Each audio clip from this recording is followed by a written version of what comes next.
Rentt is a low-level bronze adventurer who turns from a worthless nobody into a not-so-living, breathing skull emoji that might just have unlimited potential. In a world filled with monsters, magic, treasure, and danger, this poor guy has zero talent or backing. Two very essential things for success. The only thing our loser protagonist has going for him is his optimism. Even Rentt himself admits that he's too weak to even consider joining a party. Despite having zero talent, he decides to keep on pursuing his dream of becoming the highest-ranked Mithril adventurer, all for the sake of reaching a mysterious woman of incredible power. However, during this dull, ironically unadventurous life, Rentt does find something significant. One day, while exploring an abandoned labyrinth, he encounters a new area. Instead of reporting it to the town or gathering allies, our loser protagonist pulls a 300 IQ move. He heads straight into the zone without any preparation or allies and meets the same fate awaiting him as our reaction to his decision. The unprepared soldier encounters a giant dragon. Now, you may be thinking, hey, does he discover the dragon is actually a pet his long-lost grandpa raised and now wants to serve him? Or does Rentt awaken a massive power in response to the dragon, which aids him throughout the journey? Anything special? No, the dragon transforms him into the I forgot meme. However, unlike countless other dead dumbasses, Rentt is fortunate enough to wake up after dying. Looks like bro forgot to obey the rules of heaven. Anyway, Rentt seems to have retained all his memories. The monster that decommissioned him seems to have disappeared, and from its magnificent aura, Rentt is sure that he is unlucky enough to encounter a true dragon. Surprisingly, he copes rather well with the reality and starts thinking about what to do next. Considering that a skeleton would immediately get destroyed in the town or purified by a priest, Rentt decides to stay in the labyrinth for a bit. However, Rentt seems to encounter a problem. He forgot to have any muscle. Sadly, moving seems harder for Rentt than the average American. Fortunately, the skeleton he encounters is even more pathetic than him and falls down on its own, giving him the opportunity to take it out. Rentt discovers that breaking the skeleton healed his spiritual energy, which he can somehow still summon as an undead. He recalls a conversation with his researcher friend that while humans can also grow from training and experience, monsters have an even greater potential for this growth. Some monsters are blessed with the ability to evolve into more powerful forms with stronger abilities. Keeping this in mind, Rentt grows hopeful that he, too, can absorb some energy from these undead monsters and evolve into a more powerful ghoul. Gaining flesh as a ghoul would also allow Rentt to disguise himself and head back into the outside world. While Rentt is thinking of all this old friend seems worried in her room that he hasn't returned yet. Back in the dungeon, Rentt is taking out more monsters. He encounters a slime, which is weak to magic but resilient against physical attacks. Fortunately, Rentt's sword is able to strike its core and defeat the living pudding in one blow. He doesn't let the opportunity go to waste though, and collects all the slime goop left over into bottles. Apparently, that slime fluid is a great cosmetic product. Go figure. Meanwhile, back in the town of Malt, the Adventurers Guild is busy as always. One of the workers asks a female clerk about a newbie adventurer. She explains that she had planned on introducing the newbie to the veteran Rentt who had gone missing. She sent this newbie to the relatively safe labyrinth since she needed money anyway, but felt worried about the missing Rentt. Back inside the labyrinth, Rentt ponders how much different being an undead is. No longer needing food or sleep, Rentt juggles a loaf of bread around, thinking how he has almost recovered his strength to his previous level. However, his body shows no signs of evolving, much to his disappointment. Even though Rentt can manipulate mana, spiritual energy, and the power of divinity, he still feels weak.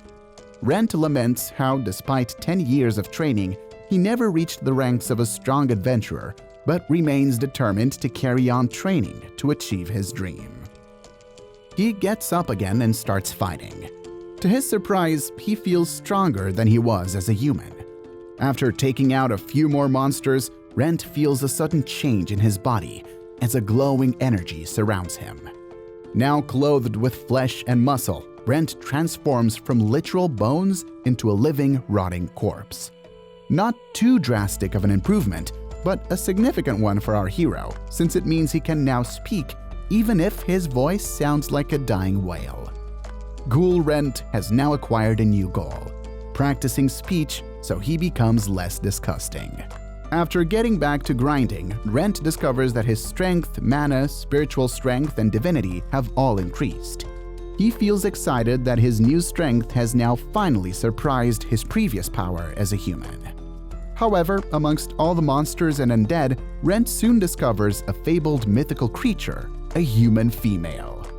Behaving like the average Discord mod, Rentt stalks the young knight Rena, who seems to be having the fight of her life in this dangerous place.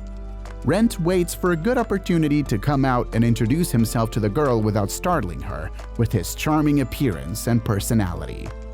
Following her around, he wonders if this new knight is a person he can become friends with.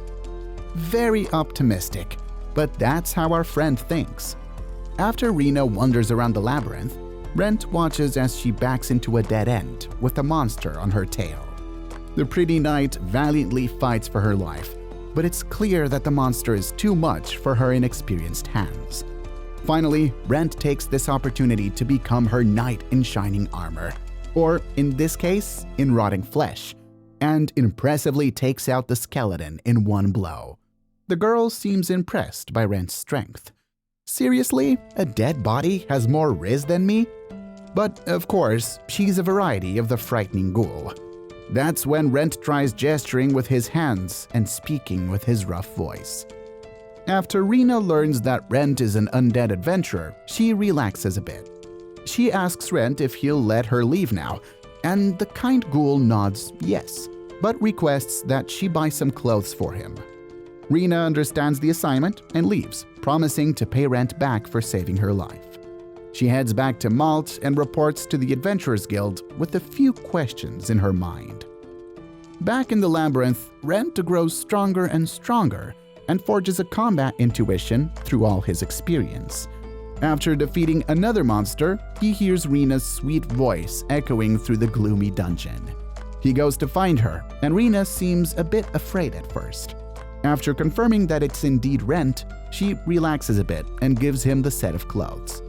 Rentt is impressed by the plain mage robes she bought for him and even finds some bandages Rena thoughtfully brought to wrap his arms and legs with. Overwhelmed by her kindness, the warm-hearted adventurer feels tears coming to his eyes, or where they would be anyway, and without any actual tears. After trying out the robes, Rentt seems pretty drippy, but with one glaring flaw: his eyeless face.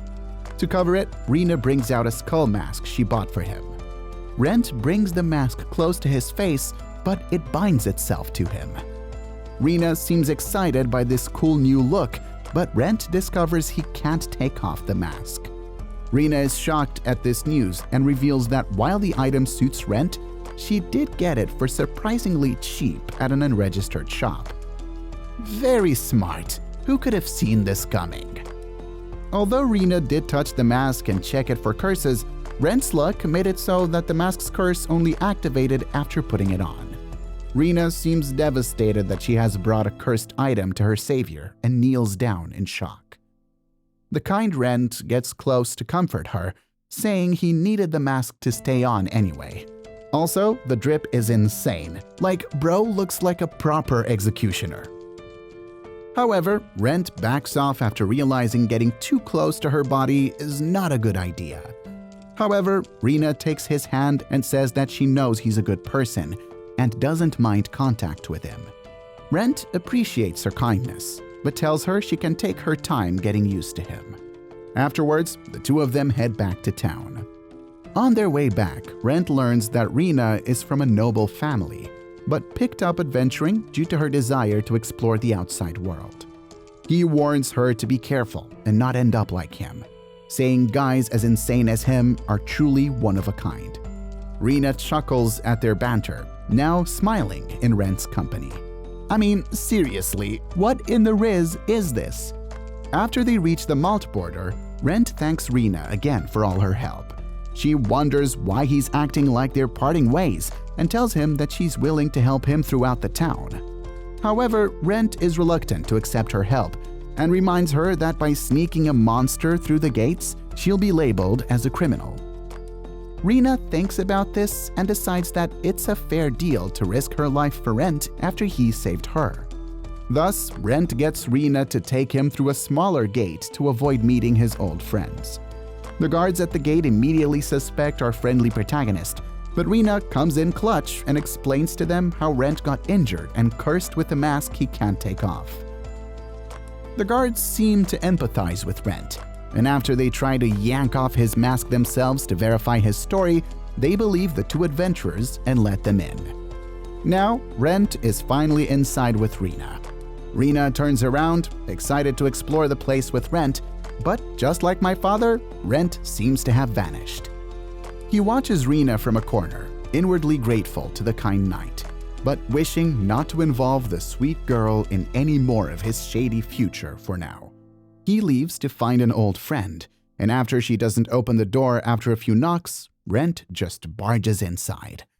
Okay, so I get charged for trespassing, but when he does it, it's fine? We truly live in a society. Anyway, Rentt finds Lorraine, a rather well-endowed woman, sleeping on a sofa. Seriously, does every worthless guy get this lucky?